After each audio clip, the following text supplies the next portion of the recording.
Aujourd'hui, nous sommes avec Daniel, sculpteur situé rue du Béal à Mirepoix. Bonjour Daniel. Bonjour.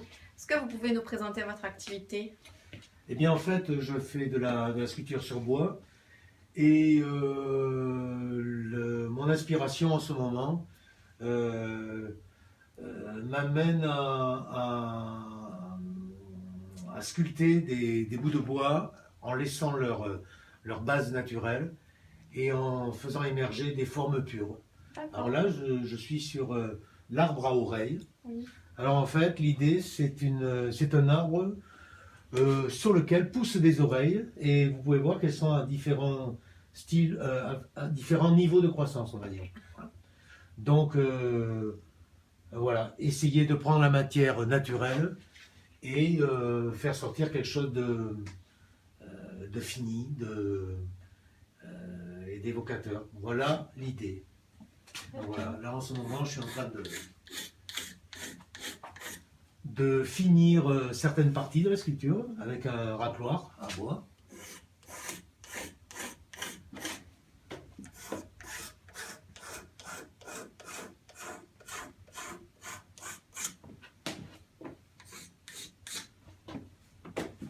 Donc l'idée, c'est de faire des jonctions très souples entre les différentes oreilles. Il ne faut pas que j'essaie d'éviter toute cassure. D'accord. Donc, dans cet atelier, j'organise des stages et des cours collectifs et individuels. Donc, pour la sculpture sur bois, j'ai 4 postes de travail. En fait, on réalise des sculptures à peu près de cette taille. Voilà. Voilà, par exemple, ce que peut réaliser un stagiaire dans un stage bois ici. Alors là c'est un poisson qui passe près d'un rocher, donc. Et on va apprendre à dessiner ce poisson. Et à partir du dessin de ce poisson, on va apprendre à le sculpter. Dans toute une démarche d'abord d'ébauche, on scie tout un tas de parties qu'on enlève. Et ensuite, on dégrossit la sculpture et on va jusqu'à la finition où on affine tous les détails, dessiner l'œil, former les nageoires. Voilà, sur ce sujet-là, il resterait 2 heures de travail. Voilà. D'accord. Voilà. Et ça, c'est quelque chose qu'on peut réaliser en 3-4 jours, en le faisant de A à Z.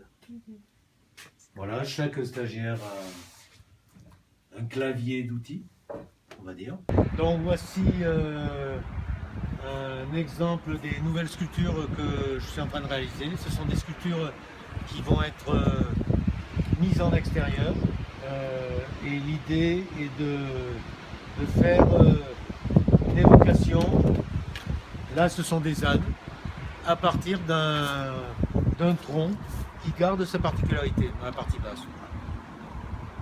Dans le même ordre d'idée, nous avons une marmotte qui émerge d'un rocher là-bas.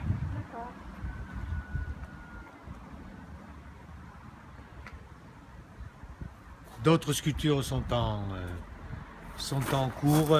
Ces sculptures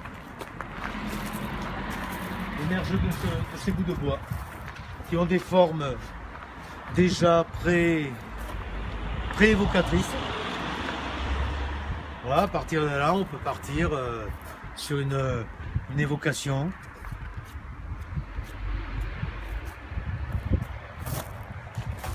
Ce genre.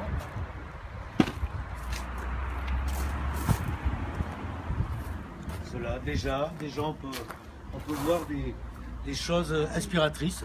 Ces nœuds de bois là.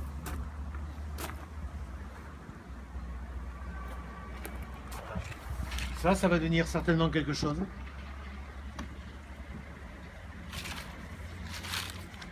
Une autre question, est-ce que vous auriez un conseil à donner à un client, un touriste, à voir ou à faire sur le pays de Mirepoix? Alors, sur le pays de Mirepoix, il y a une promenade que je trouvais extraordinaire. qui en fait commence après le pont sur l'Ers, dans Mirepoix. Oui.